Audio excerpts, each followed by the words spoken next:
Hai, apa kabar semua? Bismillahirrahmanirrahim. Assalamualaikum warahmatullahi wabarakatuh dan selamat sejahtera. Baiklah, kali ini saya akan berkongsi mengenai intipati ataupun beberapa rumusan mengenai pengoperasian Ketchup Plan 3. Baiklah, pada tarikh 10 Mac tahun 2022, Bahagian Pembangunan Kurikulum ataupun BPK Kementerian Pendidikan Malaysia telah mengadakan satu taklimat, iaitu taklimat KPM Perkasaku siri yang kelima dengan tajuknya Pengoperasian Ketchup Plan 3 bersama Bahagian Pembangunan Kurikulum.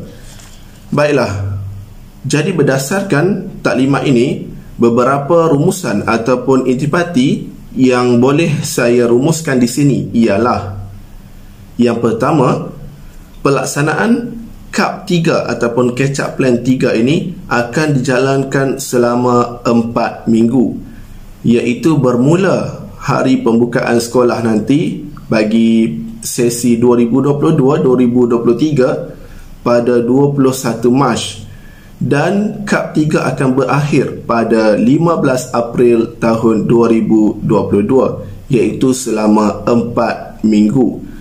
Baiklah, jadi 4 minggu itu sebenarnya tempoh maksimum yang diberikan oleh KPM kepada sekolah dan juga guru-guru yang akan mengadakan KAP 3. Walau bagaimanapun, pihak sekolah sebenarnya boleh memilih untuk menjalankan KAP 3 ini mengikut tempoh yang sesuai, sama ada 1 minggu, 2 minggu, 3 minggu ataupun 4 minggu. Yang penting maksimumnya 4 minggu dan tarikh akhirnya ialah 15 April tahun 2022. Ingat, kesemua ataupun perjalanan KAP 3 ini bergantung kepada keperluan sekolah dan juga paling penting keperluan murid. Baiklah, rumusan kedua yang boleh saya buat di sini ialah kelas yang terlibat ialah murid-murid tahun 2, tahun 3 dan tahun 4. Baik, walau bagaimanapun tahun 5 dan 6 ini bergantung kepada keperluan. Jikalau sekolah ataupun para guru merasakan tahun 5 dan juga tahun 6 perlu dijalankan KAP 3, bolehlah dilaksanakan. Kalau tidak, yang penting murid-murid tahun 2, 3 dan 4 sahaja. Baik, seterusnya, dalam taklimat ini juga telah menyebut mengenai pedagogi terbeza. Baiklah, sebelum itu saya nak jelaskan apa yang dimaksudkan dengan pedagogi terbeza. Baik, pedagogi terbeza ini merupakan satu pendekatan pengajaran di mana para guru secara proaktif menjangkakan dan bertindak terhadap keperluan murid yang berbeza dalam pembelajaran. Mungkin murid A cemerlang ataupun senang menguasai isi pelajaran. Murid lain mungkin sederhana dan murid C mungkin agak lemah. Jadi ini yang menyebabkan perbezaan dalam kalangan murid. Dengan memenuhi faktor-faktor kepelbagaian keperluan murid, barulah pembelajaran bermakna terhadap murid dapat dicapai ataupun boleh dinikmati oleh para murid. Maksudnya murid faham dan mereka tahu matlamat tujuan apa yang mereka belajar di sekolah. Inilah yang dimaksudkan dengan pedagogi terbeza.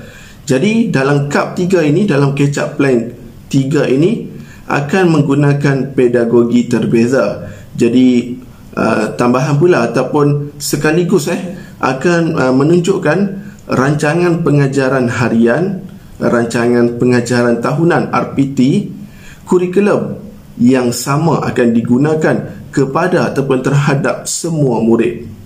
Cuma mungkinlah ada perubahan dari segi bahan yang diberi, bahan dari segi latihan, mungkin juga dari segi kandungan sedikit berbeza berbanding murid yang cemerlang.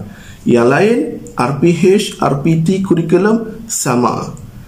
Cuma diingatkan kepada murid-murid yang terlibat dengan KAP 3 ini, guru-guru perlulah lebih memberi tumpuan ataupun lebih fokus kepada mereka.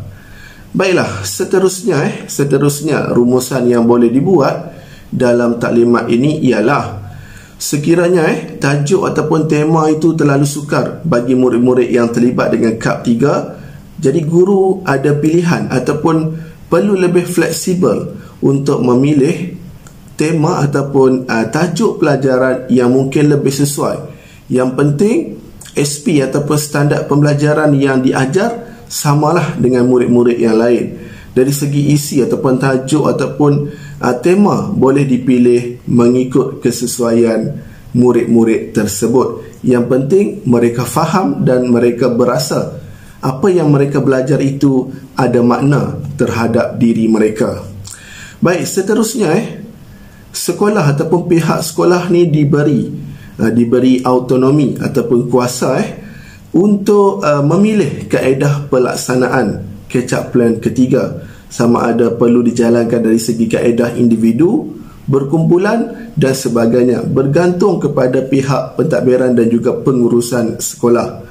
Kalau dulu saya nak berkongsi juga sedikit mengenai kalau dulu sekolah jenis kebangsaan sebelum pandemik COVID-19 telah diadakan, ini atas arahan KPM juga, telah pun melaksanakan KPBM, iaitu kelas pemulihan bahasa Melayu.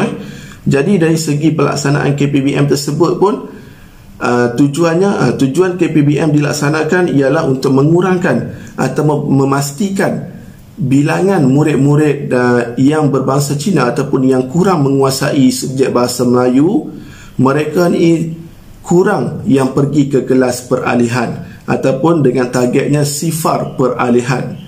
Jadi itu target KPBM, dan KPBM itu pun telah pun diberi kuasa ataupun pilihan kepada pihak sekolah bagaimana cara untuk dilaksanakan.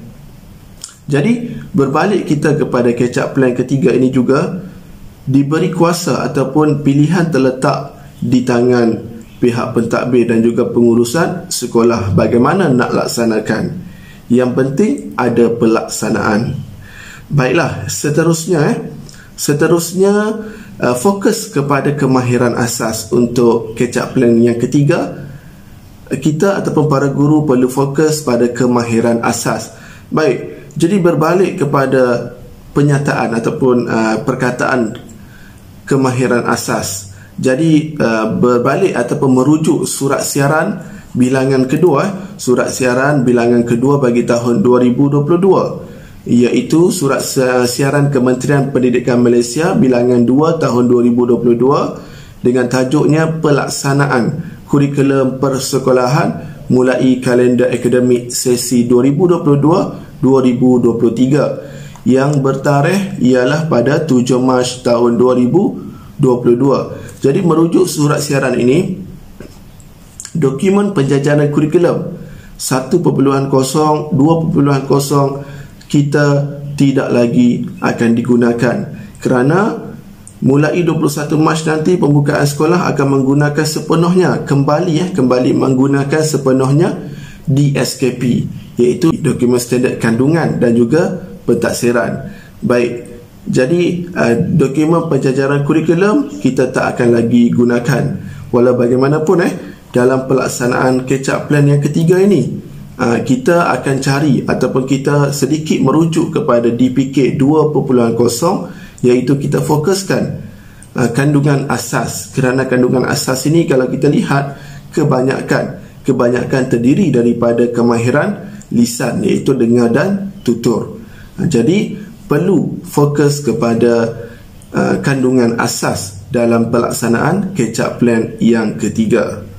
Baiklah, kemudian murid-murid yang terlibat ataupun akan terlibat dengan catch-up plan yang ketiga ini, murid-murid yang tidak ada tahap penguasaan, tidak ada TP. Tapi kalau kita lihat, murid yang tak ada TP ni mungkinlah murid yang tak pernah hadir ke sekolah. Kalau murid tersebut pernah hadir ataupun pernah sertai PDPR, kelas PDPR, mana mungkin murid tersebut tidak ada TP ataupun tahap penguasaan.